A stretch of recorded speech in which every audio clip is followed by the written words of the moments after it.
আসসালামু আলাইকুম রহমতুল্লাহ। প্রিয় দর্শক, আজ কথা বলবো আপনাদের সম্মুখে যে আপনার কোন কোন ভুলের কারণে সৌদি আরবের ফুল ফ্রি স্কলারশিপের আবেদনটি বাতিল হয়ে যায় এবং অটোমেটিক ক্যান্সেল হয়ে যায়। আমাদের যে সমস্ত ভাই বোনেরা সৌদি আরবে অনার্স, মাস্টার্স, ডিপ্লোমা কিংবা পিএইচডির জন্য আবেদন করছেন, আপনাদের একটু অসচেতনতা কিংবা আপনার একটু অজ্ঞতার কারণে আপনি সৌদি আরবের ফুল ফ্রি স্কলারশিপের জন্য আবেদন করছেন, নিজে করছেন কিংবা টাকা দিয়ে কারো মাধ্যমে আবেদন করাচ্ছেন। কিন্তু আপনার এই ভুলের কারণে সৌদি আরবের আপনার আবেদনটি বাতিল হয়ে যাচ্ছে। আজকে এই বিষয়টি নিয়েই কথা বলবো। প্রিয় শিক্ষার্থী, এটা দেখার জন্য আমার সাথে থাকুন এবং আমি আজকে স্পষ্ট করব যে আপনি সৌদি আরবে কি পদ্ধতিতে আপনার আবেদনটা করলে আবেদনটা গ্রহণযোগ্য হবে এবং কোন কোন বিষয়গুলো আপনাকে দেখে আবেদন করা উচিত। প্রিয় শিক্ষার্থীবৃন্দ, প্রিয় ভাই এবং বোনেরা, আপনারা যারা সৌদি আরবে অনার্স, মাস্টার্স কিংবা ডিপ্লোমা, পিএইচডির জন্য আবেদন করছেন, আপনারা যখন ইউনিভার্সিটি সিলেকশন করেন, ইউনিভার্সিটি সিলেকশন করার পরে এই যে এই একটা লিস্ট কিন্তু থাকে, non Arabic speakers are allowed, requires an Arabic language test এবং রিকোয়ার অ্যারাবিক টেস্ট কম্পিটেন্সি। এই জিনিসগুলোর মানে কি?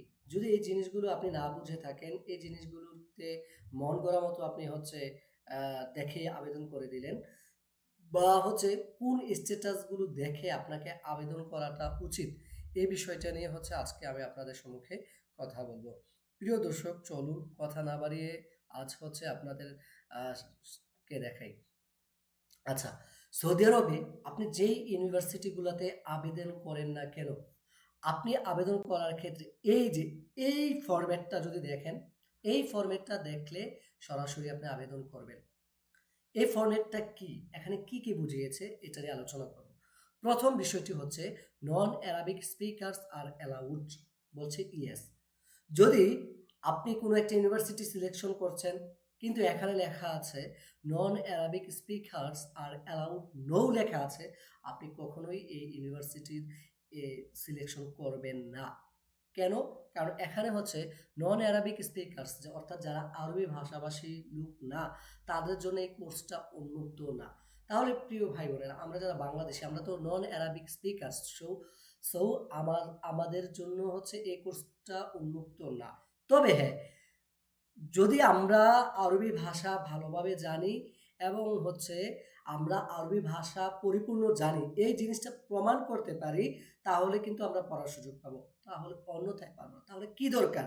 যে ক্ষেত্রে মালিক আব্দুল আজিজ ইউনিভার্সিটি আপনাকে নন অ্যারাবিক স্পিকার্স আর অ্যালাউড, অর্থাৎ নন অ্যারাবিকদেরকে মালিক আব্দুল আজিজ ইউনিভার্সিটির মতো ইউনিভার্সিটিগুলো আপনাকে সুযোগ দিচ্ছে। অন এই সুযোগ থাকা সত্ত্বেও আপনি কেন এমন একটা ইউনিভার্সিটি সিলেকশন করবেন যারা প্রথমে বলে দিয়েছে নন অ্যারাবিক স্পিকারদের জন্য এই কোর্সটা অ্যালাউড না? তাহলে প্রিয় ভাই এবং বোনেরা, এই বিষয়টা আপনারা অবশ্যই ইয়েস দেখবেন। নন অ্যারাবিক স্পিকার্স আর অ্যালাউড, যে ইউনিভার্সিটিতে যে কোর্সগুলোতে ইয়েস থাকবে, আপনার ওই কোর্সগুলোতে আবেদন করবেন। আমি সাজেস্ট করবো, এটা আপনার জন্য হচ্ছে করণীয়। আর যদি মনে করেন যে না, আমি অনেক আরবি জানি, আরবদের মতো আমি যেভাবেই পরীক্ষা নেয় আমি পরীক্ষাতে টিকতে পারবো, তাহলে আপনি নো থাকলেও আবেদন করতে পারেন। তবে আমার সাজেস্ট বা রিকোয়েস্ট হলো, যদি ইয়েস থাকে তাহলে আপনি আবেদন করবেন। দ্বিতীয় বিষয়টি হলো যে এই requires an Arabic language test no. এখানে লেখা আছে যে requires an Arabic language test no দেওয়া আছে। Requires an Arabic language test মানে কি? Requires an Arabic language test মানে হলো আপনাকে তারা একটা পরীক্ষা নেবেন, অর্থাৎ ভাষা কোর্সের একটা পরীক্ষা নিয়ে পরীক্ষার মাধ্যমে যাচাই করার পরে আপনি যদি তাদের যদি মনে হয় যে হ্যাঁ, আপনি ভাষা পরিপূর্ণভাবে জানেন, তখন আপনাকে তারা সুযোগ দিবে, অন্যথায় সুযোগ দিবে না। তাহলে দেখেন, মালিক আব্দুল আজিজ ইউনিভার্সিটি বলছেন না, আমরা এইভাবে যেহেতু আমরা নন অ্যারাবিকদেরকে সুযোগ দিচ্ছি, তাহলে আমরা পরীক্ষা কেন নিব? নন অ্যারাবিকরা তো আর আমাদের কাছে পরীক্ষা দিয়ে তাদের ভাষার দক্ষতা যাচাই করার যোগ্যতা নাই। তাহলে আমরা পরীক্ষা রিকোয়ার্ড না, অর্থাৎ পরীক্ষা ছাড়াই আমরা কি দেব? অ্যাডমিশন দেব। তৃতীয় যে বিষয়টি আছে সেই বিষয়টি হলো রিকোয়ার অ্যারাবিক টেস্ট কম্পিটেন্সি। এই কম্পিটেন্সি মানে হচ্ছে আপনার একটা মোটামুটি আরবি ভাষার দক্ষতা আছে, এই জিনিসটা থাকতে হবে। যেহেতু আপনি একটা অ্যারাবিক কান্ট্রিতে পড়বেন, তো এটা বাংলাদেশের সকল স্টুডেন্টদের মোটামুটি একটা আরবি ভাষার মধ্যে দক্ষতা থাকে। তো এইটা বলছে হ্যাঁ, এটা থাকতে হবে। যদি ন্যূনতম আরবি ভাষায় দক্ষতা না থাকে তাহলে আমরা সুযোগ দিব না। তাহলে যারা এক্ষেত্রে আমি আরেকটু সাজেস্ট করতে চাই যে আপনারা যারা এখনো সৌদি আরবে পড়াশোনার স্বপ্ন দেখছেন কিন্তু আরবি ভাষা সম্পর্কে আপনার কোনো ধারণা নাই, আমি বলবো যে আরবি ভাষা সম্পর্কে আপনি ধারণা নেন। আরবি ভাষার সাথে একটা সম্পর্ক তৈরি করেন। আপনি যেই মিডিয়ামে পড়তে চান, মনে রাখবেন এটা অ্যারাবিক কান্ট্রি, সুতরাং আপনি অ্যারাবিক থেকে কখনোই মুক্ত থাকতে পারবেন না, বিশেষ করে আপনার পড়াশোনার ক্ষেত্রে। এজন্য অবশ্যই আপনার আরবি ভাষাটা ভালোভাবে শিখতে হবে। তো এই প্রিয় দর্শক, এই বিষয়গুলো আপনারা গুরুত্ব দিয়ে এই জিনিসগুলো দেখবেন। মূল কথা হচ্ছে এই আমার এখানে যে ফরম্যাটটা আছে, non Arabic speakers are allowed যদি ইয়েস থাকে, এবং হচ্ছে requires an Arabic test, English test no থাকে, এবং হচ্ছে require Arabic test competency yes অথবা নো যেটাই থাকুক, আপনি হচ্ছে এমন ধরনের ইউনিভার্সিটি এবং কোর্স সিলেকশন করবেন, তাহলে আপনার সুযোগ মানে কোনো সমস্যা হবে না। তো আমি এখন অন্য একটা দেখাই। যেমন ধরেন আপনার অনেক স্টুডেন্টদের স্বপ্ন হচ্ছে উম্মুল কোরা ইউনিভার্সিটি। দেখেন এবার উম্মুল কোরা ইউনিভার্সিটির কি অবস্থা।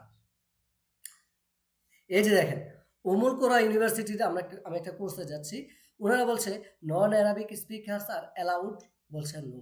এখানে বলছে না, আপনি যদি নন অ্যারাবিক স্টুডেন্ট হয়ে থাকেন তাহলে আপনি এখানে পড়তে পারবেন না। তবে requires an Arabic language test বলছে আপনি অ্যারাবিক ভাষা কোর্সের তারা যে পরীক্ষাটা নেবে, ওই পরীক্ষার মাধ্যমে উত্তীর্ণ হলে তারপর হচ্ছে পড়তে পারবেন, অন্যথায় পড়তে পারবেন না। তাহলে যে সমস্ত ভাই বোনেরা বাংলাদেশ থেকে পড়াশোনার স্বপ্ন দেখছেন, অনার্স, মাস্টার্স, পিএইচডি, ডিপ্লোমা, আপনারা অনেকেই হচ্ছে ভাষা জানেন। যারা সৌদি আরব থেকে পড়াশোনা করে গিয়েছে তাদের বিষয়টা আলাদা, ম্যাক্সিমামই তো জানেন না। তাহলে আপনি ভাষা কোর্সের পরীক্ষা কিভাবে দিবেন, কিভাবে আপনি সিলেক্ট হবেন? তো এক্ষেত্রে হচ্ছে আপনার এখানে আবেদন না করাটাই শ্রেয়। সুতরাং আপনি যেখানে ইয়েস অর্থাৎ নন অ্যারাবিকদেরকে আবেদনের পারমিশন দিচ্ছে এবং কোনো ধরনের পরীক্ষা নেবে না, হ্যাঁ, কিন্তু এখানে দেখেন রিকোয়ার অ্যারাবিক টেস্ট কম্পিটেন্সি, এখানে নো দেয়া আছে। তাহলে হচ্ছে আপনি এমন একটা কোর্স যাচাই করেন যে ক্ষেত্রে হচ্ছে আপনার পরীক্ষা নেবে না, পরীক্ষা ছাড়া আপনাকে সরাসরি কি দিবে, অ্যাডমিশন দিবে। এই বিষয়গুলো আপনাদেরকে খেয়াল রাখা উচিত। তো প্রিয় দর্শক, আশা করছি আমার এই ভিডিওর মাধ্যমে আপনাদের অনেক বিষয় বুঝতে পেরেছেন।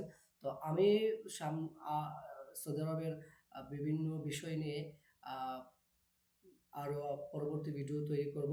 যদি আমার পরবর্তী কোনো ইনফরমেশন ভিত্তিক কোনো ভিডিও আপনারা পেতে চান, অবশ্যই আমার চ্যানেলটি সাবস্ক্রাইব করবেন এবং লাইক দিবেন, এবং আপনাদের যে মতামতগুলো আছে মতামতগুলো বা আপনাদের কোনো জানার থাকলে কমেন্ট বক্সে সেগুলো লিখে দিবেন। আজ এই পর্যন্তই। আসসালামু আলাইকুম ওয়া রাহমাতুল্লাহি ওয়া বারাকাতুহু।